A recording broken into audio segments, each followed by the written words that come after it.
dollar. Dirt and money, no soul. Had to go and get it, ain't no time to kick it. Got a stack of flip for my foes. Dollar. Please tell me you can hear me. Don't turn your back and don't neglect me. Just let me know if you need me. Dollar. Let me watch out for my partners. Keep my money long, get my team strong. Let me run away from my problems. Yo, what's good, original crew? It's your boy DJ New Kid, your girl. Sierra Nicole. Back on the channel. Shout out to Patrick CC. Hey, we got Fetty Wap's Unexpected Demise. Billboard #1 to 40 years in prison. You know what this about? No. Oh, I'm gonna let you just find out. I already know, like the. Do you? Yeah. You remember the Fetty Wap era? Yeah. Yeah, baby. Yeah. 1730. You remember, nigga? You said 1738. They just walk around. Like Remy Boss. You thought you was gonna be a little trap queen. Oh no. She's a trap queen. No. No. But I ain't gonna count like I ain't gonna like it was cool when it first came out, but then it kind of got annoying because the songs was so much alike. And it was always like the same kind of melody, and I was just like, it was cool, but it was kind of annoying at the same time. You know what I'm saying? And I feel like that's probably the reason why, like, he had such a peak career, and it just just plummeted. Like he came too fast, man. Yeah. But let's go ahead and get into it. Let's check it out. But before we do, man, make sure you check out the links in the description box. Down below. You already know where to go if you want to first support. All you gotta do is check out down below. Also, if you enjoyed today's video, like it in with a thumbs up. but we're gonna find out about Fetty Wap and his unexpected demise, which I feel like I know something, you might but know, I can't think about it. You gonna but say when I hear it, I'm gonna be like, oh yeah, I remember. Yeah. But I don't know if he got sentenced yet, so we're gonna find out.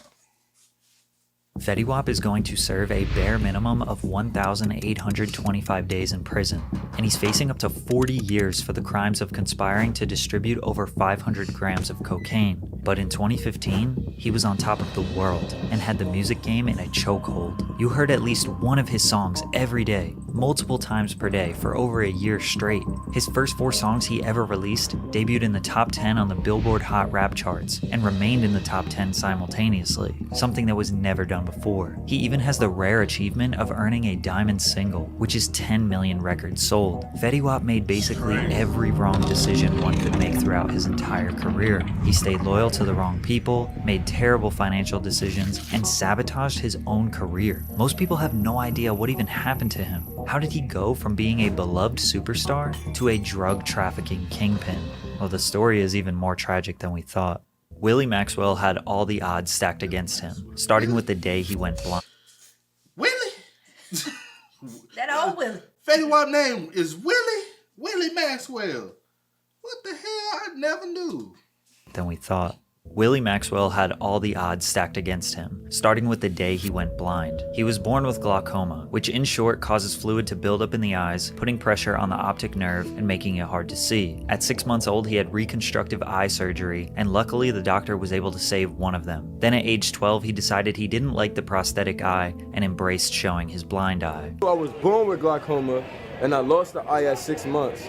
And I got reconstructive surgery when I was 12.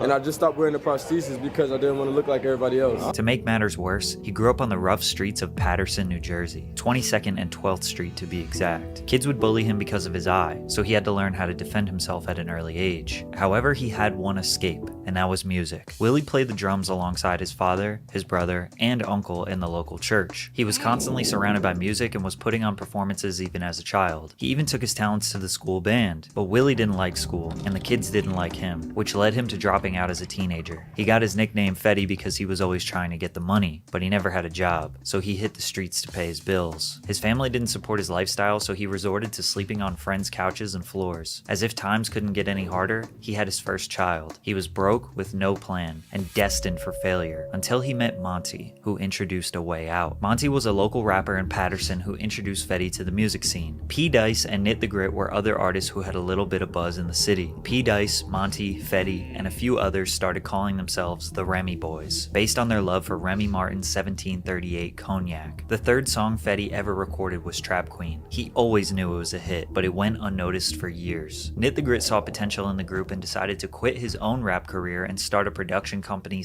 / label called RGF Productions, and he signed them. But Nit was new to the business, and he needed help promoting his artists. He got connected with Muscle Team Fuzz, who is an OG in Patterson, rapper, CEO, community leader, among other things. Fuzz took Nit under his wing, showed him how to move like a boss, and how to get the support of Patterson. Fetty getting involved with these guys would be the best and the worst thing that ever happened to him. Nit and the Remy Boys would stand outside of Broadway Pizza in Patterson selling CDs. Fetty was okay with the traditional way of getting poppin' locally because his only goal was to get lit in his city. He never thought he had more potential than that, but once they took to the internet, everything changed. Fetty posted Trap Queen on his SoundCloud and YouTube, then promoted it on Instagram every single day trying to make some noise online. Despite his efforts, it was mostly unnoticed, gaining about 1,000 streams per day. At the time, he also released 679 with Monty and P. Dice. Nit and Fuzz knew these guys were making hits, and they were using all their connections in New Jersey and New York City to get these songs played in the clubs. Fuzz's artist Franco linked up with Fetty to make the song Zoo-Wop. This one was getting even more traction than Trap Queen. With RGF and Muscle Team Entertainment working together, Patterson was unified and about to put New Jersey on the map. By September, I think sometimes also you got to look at it kind of like this. Some people do whatever it takes to get on, and they do too much of whatever it takes. And so they feel like their loyalty is too tied up. You know what I'm saying? Yeah. Like, because sometimes it's like, it do takes hard work. It ain't, I think now may be easier for somebody's song to blow up than it was. Than it has ever been. You know what I'm saying? Like, you used to really have to work, especially before social media and the internet. You had to work that record. You had to pay DJs. You had to pay. Sometimes you'll pay a DJ and DJ not even spending for you. So it was like, I think now with like SoundCloud really helped it, but now especially with TikTok, you can put a sound piece on TikTok and make something trendy. Yeah, and it's crazy though.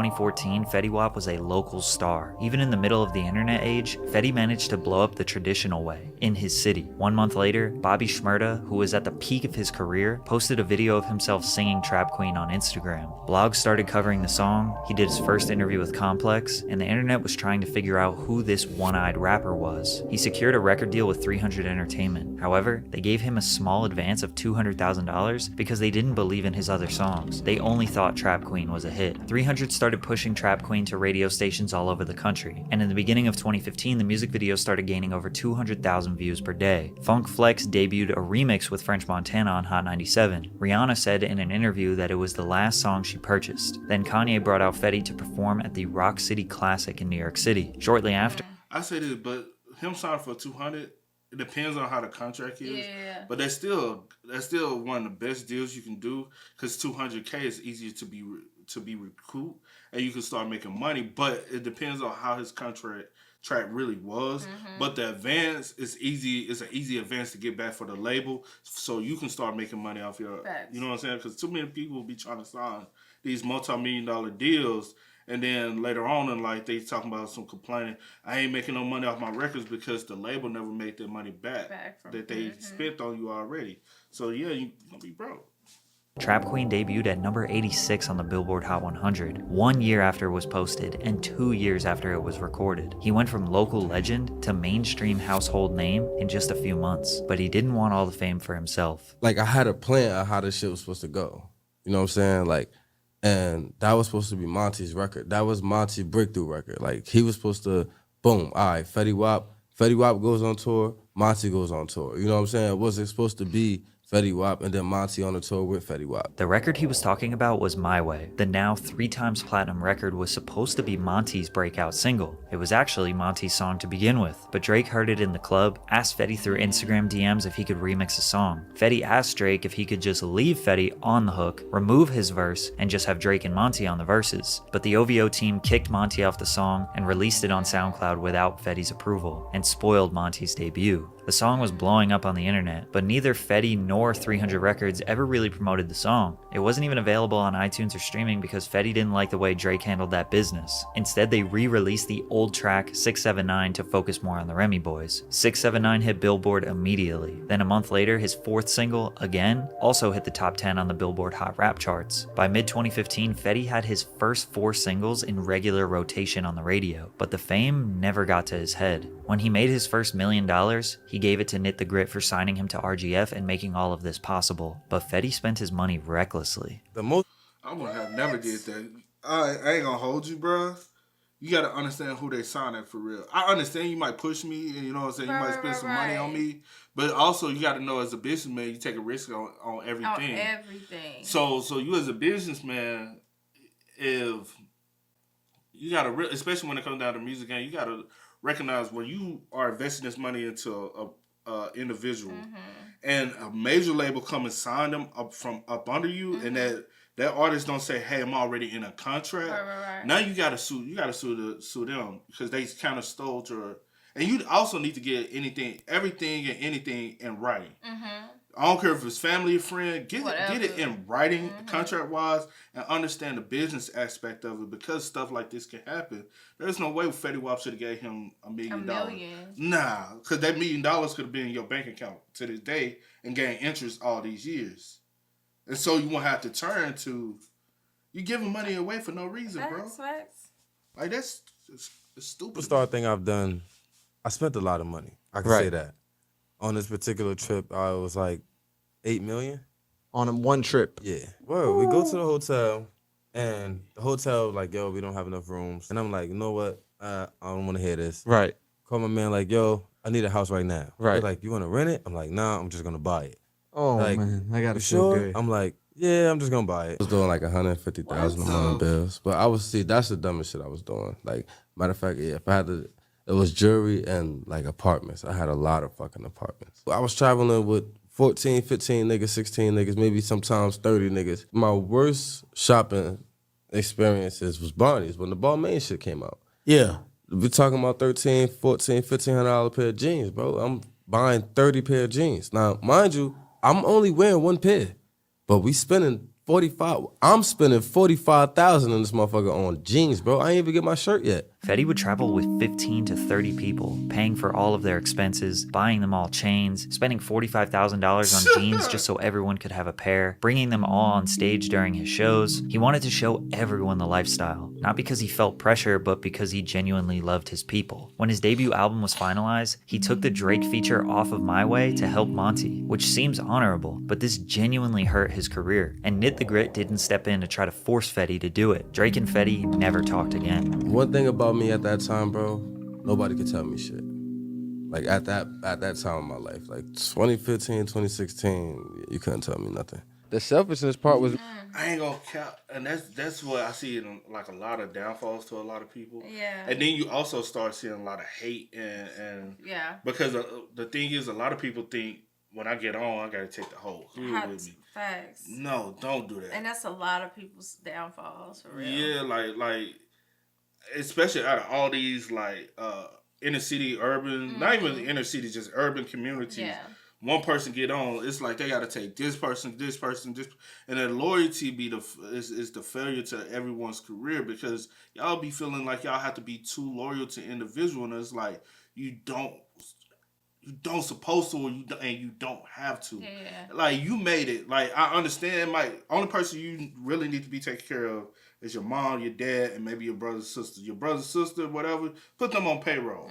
Mom and dad, if you want to, you can take care of. But you can put mama on payroll too, so you run off on taxes. Be smart about it. But and don't just give away. But when you kind of take care of this person.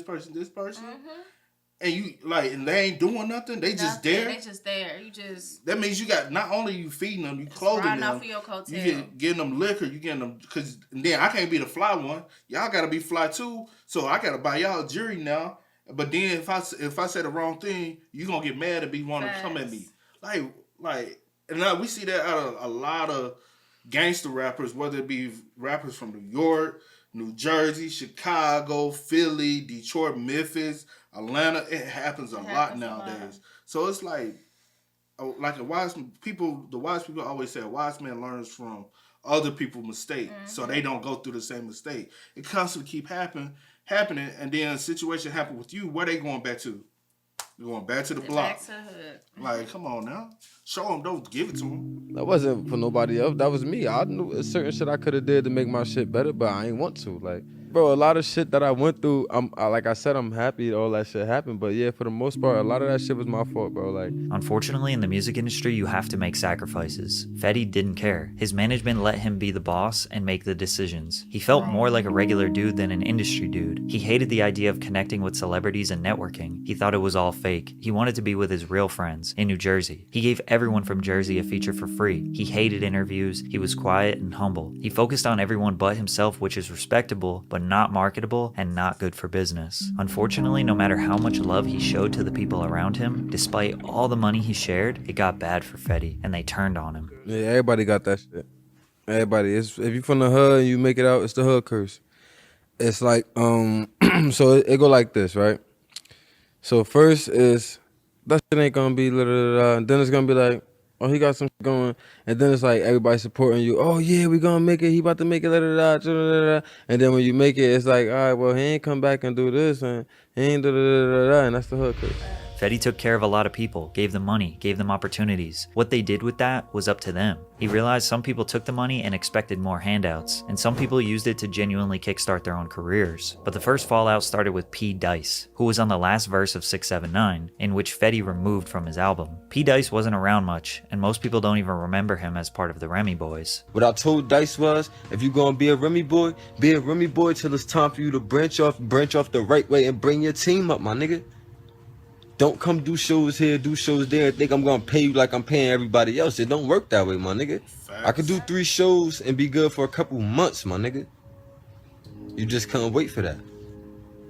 That wasn't what you wanted. It was taking too long for P. Dice. Monty's well taken care of.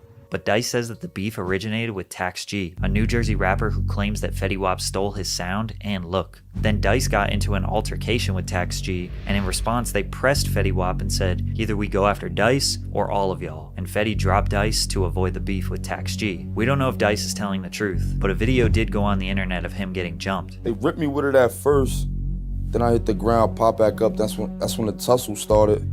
One of them was like, yo, what you want to do? Da-da-da-da. I mean, the other one was like, nah, it ain't that serious. And that's when the phone came out. That's when the recorder started, so. Now people knew this was serious. Pete Dice started plotting his get back. In the meantime, Fetty had another big song with Lil Dicky called Save That Money, a song with David Guetta, a big song with Kid Ink, one with K-Camp, and another huge one with Fifth Harmony called In My Head. He cruised through 2016 with a bunch of big features. His last big solo song was called Wake Up, which some people consider a hit, but he wasn't even coming close to matching the takeover he had the year prior. Then he found out his own label could have been preventing his growth. Nit the Grit has to sign off on everything that Fetty does. Fetty was loyal to Nit since he brought him up from nothing. Apparently Future, Justin Bieber, and Beyonce all wanted to take Fetty on a world tour during his peak, but Nit tried to negotiate having the Remy Boys and RGF artists on the bill, and Oh man, that's crazy. That is your homie stopping your own money. Because your homie can't get out the way, and that kind of be one of them when y'all all trying to come up together. Yeah. Everybody want to be a star. Yep. Some of your homies can let you be the star because you're the main attraction. You're the reason why we all getting this money. Because if Fetty still had the same career buzz, and all y'all just played the background a little bit and still was doing y'all thing, y'all all would still be thriving right now. But due to the point where it's kind of hate and jealousy, y'all couldn't allow him to be like, nah, bro, you be the star. Yeah. You keep putting us on features. Eventually, somebody gonna want us for as them, well. It was like it's either all of us or nobody. Yeah, and that's kind of messed up. Especially from the P Dice dude, it kind of seemed like jealousy, or I don't want to be in your shadows. I need to have my spotlight too. Also, if you ain't constantly going on tour with us and constantly performing, yo, putting your in money work, is not going to be period. the same as everybody else. You get paid for what you do. And then, to be honest, you might not even have the same amount of verses or As the next showtime man. that this next man might have. Yep. So, no, it's not going to be, and that's that greed, because a lot of people close to you, once they see you getting money, they get greedy with your money. Yep. And it ain't their money. That's the reason why a lot of times it's good to figure out how to come up by yourself than trying to come up with a bunch of people, because they latch monkeys. And they don't let go until you fall, until they see you crumbling, and they gonna try to latch on to something else, Yeah. and they're gonna watch you fall. You know what I'm saying? Like, that's trifling, bro. Obviously, they weren't interested. They just wanted Fetty. Allegedly, Nit denied all of these tours and had Fetty go on his own solo tour with the other RGF artists so that Nit could grow his roster instead of catapulting Fetty into even more fame. Nit says that Fetty was the one who didn't want to do it and that he wanted to stay loyal to his guys. Nit also admits that he had very little business experience and knowledge. He also admits that the lawyer he hired to represent them all the way back to the first deal with 300 wasn't exactly the most top-of-the-line entertainment lawyer. If Fetty had gone on any one of those tours, his buzz probably would have lasted much longer. So it's unclear if Nit was trying to sabotage them intentionally, his lack of experience hurt them, or if it was Fetty just being stubborn. Because as we know, after 2016, Fetty Wap seemingly disappeared. But he wasn't even welcome in his hometown. P. Dice linked up with Muscle Team Fuzz, and they condemned Fetty from coming back to Patterson. So Fetty Wap, if you like that and you saying you run the city, we gonna be on your block shooting this video. You know what I'm saying? With your niggas. A bunch of Patterson rappers filmed a diss track on 22nd and 12th, where Fetty is from, just to prove that Fetty was not a real gangster and he didn't run anything in Patterson. A few months. But in situations like this, bro, why y'all stand beside me when I was trying to come up? Because y'all knew I had the talent out of everybody I probably was going to take off. But then because they all only want one thing. Everybody wants to be the star, especially the flashy one with the bulletproof vest, the chain. But ain't nobody coming to see you, Otis. Like, play your background.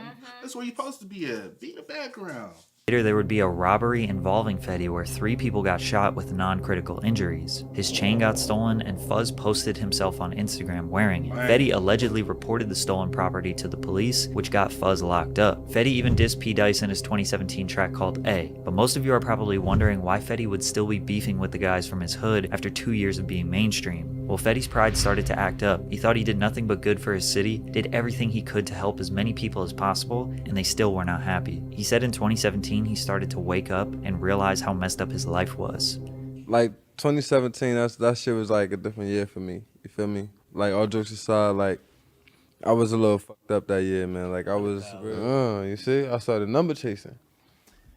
So in my mind, I'm like, oh, I'm done. It's over. Fetty Wap is over with. Like, Fetty was scrambling to get his finances in order. He had to clean house, downsize his team, and make sure he doesn't go broke. He looked at Nit. He started to question what he even did for him in the first place. Nit gets paid before Fetty does, so he needed to assess if he was actually helping his career. Literally since 2017, Fetty hasn't been on good terms with the man who pays him and has to approve every song, every show, every brand deal, literally everything he does. How Bad contract. What you Bad said? contract, bro. Bad contract. Like What a you mother. said? Ain't no way you finna get paid. No, like, if I...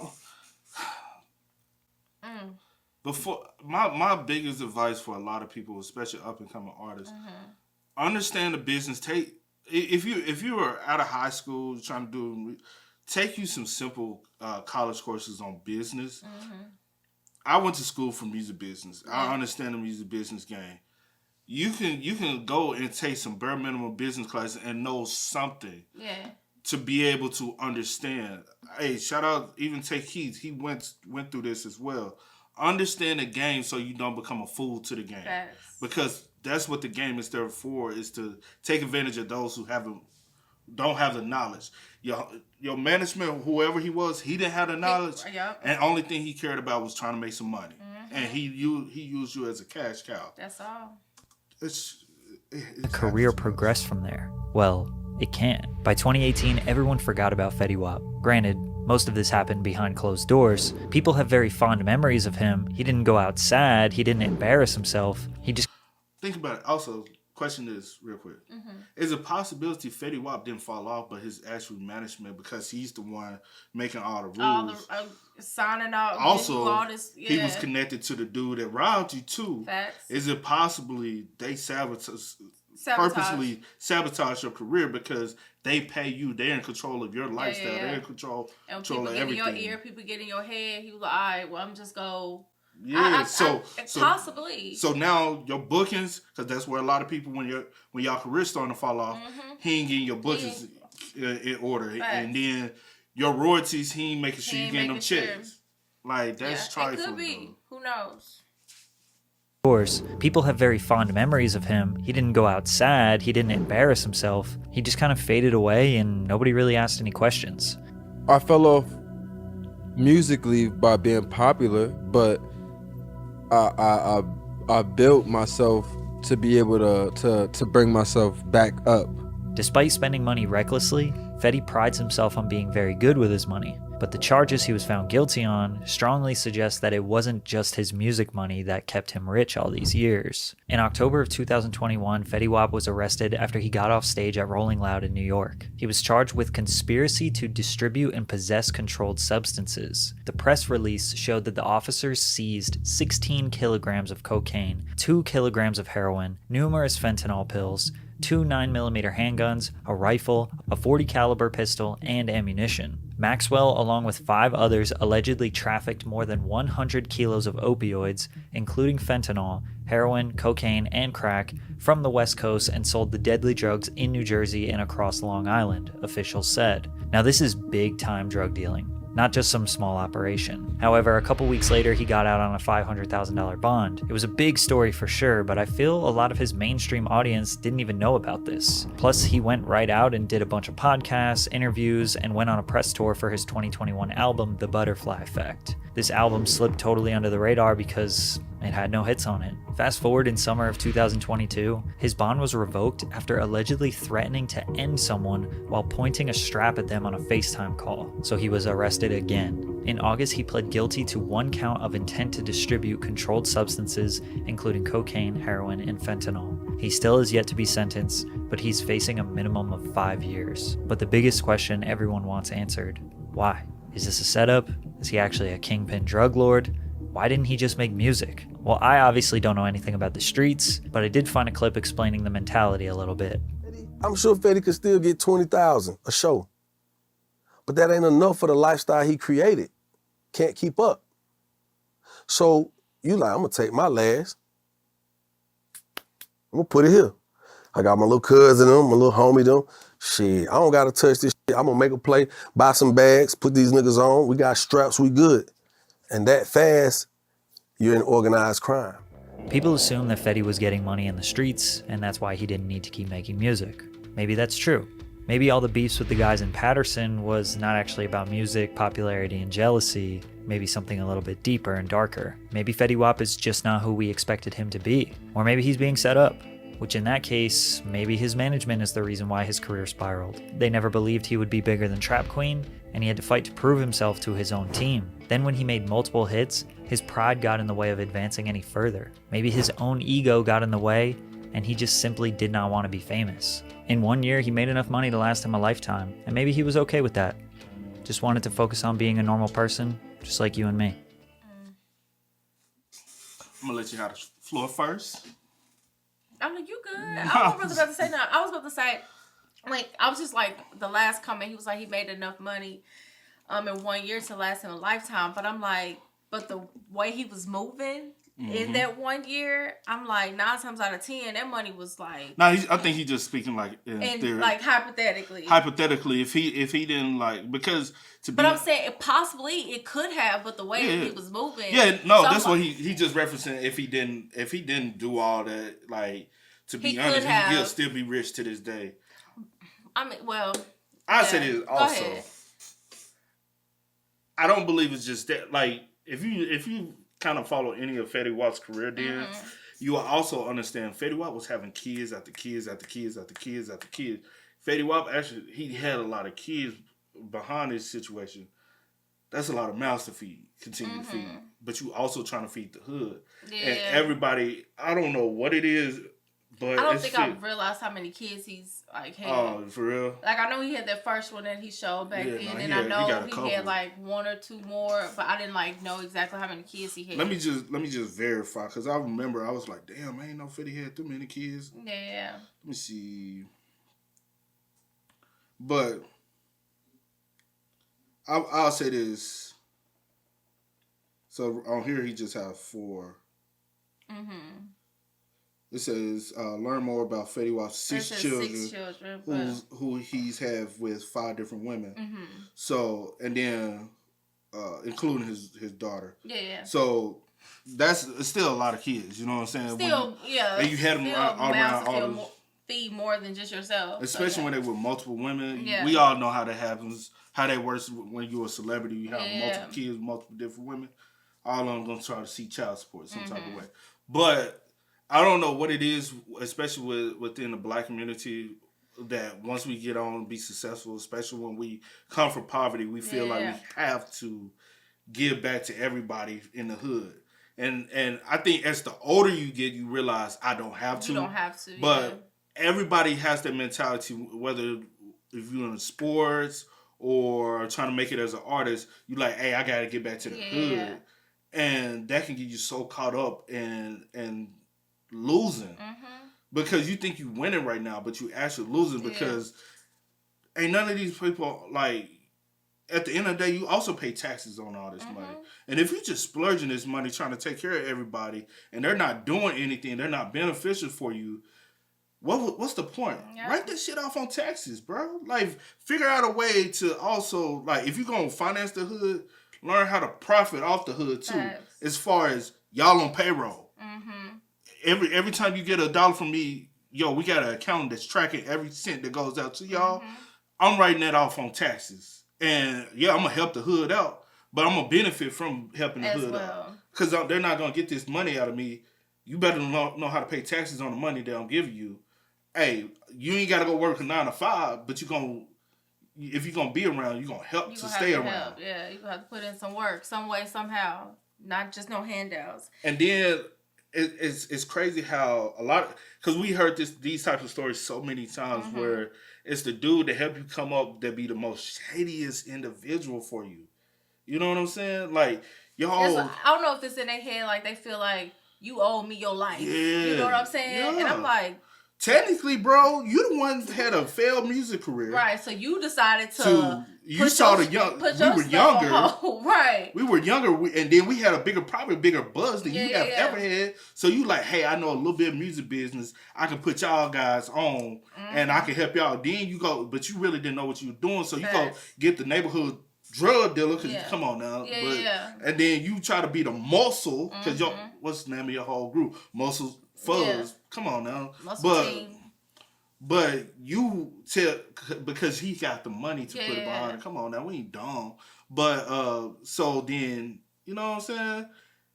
He ain't no telling what's really going on behind the scenes. And then, to be honest, like Young Josh said, I've been in rooms where I've been around people who have a lot of money from careers, whether football, basketball, whatever. I've been in rooms where people like, hey, I'm trying to figure out what I'm finna do with my money next. I'm trying to make my money work for me. And you want me to tell you the main thing everybody always say? Hey, bro, I know how to flip that money. Because there's somebody in there who want to be a street nigga in the room with them. And they like, you know what I'm saying, you could get into this. And as soon as I'll think about it, if there's any case you were part of conspiracy because you were thinking about it, you need to shut that down immediately and say, no, I'm not playing that with my money. Because Fetty Wap money was slowing down, Fetty Wap needed a way to get his money in fast, smooth, and he can be able to traffic. Because I'm constantly on the road, right? I'm constantly on the road, constantly touring. I can traffic this. Like, if drug selling was legit, that'll be one of the good ways to do it. Because you can move that weight easy. Because I'm touring. Yeah. I can go to city with it. But it's not legal. Facts. But it's the quickest, besides being a rapper and getting show money, drug selling is another quick way to get money. Or, you know what I'm saying? But it's the quickest way to get fast and expensive money when you already got some money already. So, hey, if Fetty Wap got 200,000, 300,000, That's a lot to somebody who don't have nothing. But from coming from where he came from, where he could just spend $8 million at a blink of a dime, that's no money anymore for him.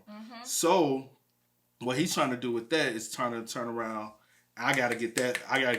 Put that investment, $300,000. Put that into some drug money. You can get a good return on that. And unfortunately, you get caught up trying to live this life, and who knows? He probably was selling dope, a little crack rock here and there before he even got on. Facts, yeah. But who knows? But yeah, he might fall back into the lifestyle that he left, and it's unfortunate. Where is everybody that you was trying to put on? And that's where's the Monty? thing. Where's P Dice now? All these people that you was being loyal to, trying to help out, I gotta make sure that this person up here on this level with me, and all of them done turned their backs or whatever the case. Don't know where they at. So quit trying to messed up though. Quit trying to invest into everybody else, man. Invest into your life. Invest into your mom's life. Invest into your dad's life. If they ain't grow up from the mud for real with you, as far as we know mama struggle, they ain't for you, bro. Yeah. Even sometimes cousins, you gotta learn how to cut even cousins off. Even to be honest, if you got a big household, you got several brothers and sisters, you gotta cut them off too. You gotta be like, hey, I can take care of mama and daddy. I can help y'all out when I can help y'all out, but other than that, like you said, put him on payroll. You gonna have to do something. Like, I'm not about to just be feeding you, we're not doing that, because people will take advantage. You can put mama on marketing. Yeah. Say, hey, mom, I'm gonna make a couple posts. We gonna say we paying you for marketing. Yeah, you about to do something. You can finesse the system, dog. You about to do something, but yeah. Hey, man. With that being said, y'all let us know y'all thoughts and opinions. I ain't know this was as crazy as it was. Yeah. But his career seemed like it was up for failure from the jump. But again, let us know y'all thoughts and opinions in the comments. As always, y'all know how it go. I do go with the name DJ Kid. This is we are. Yeah, Go and get it, ain't no time to kick it. Got a stack of flip for my folks. Dollar.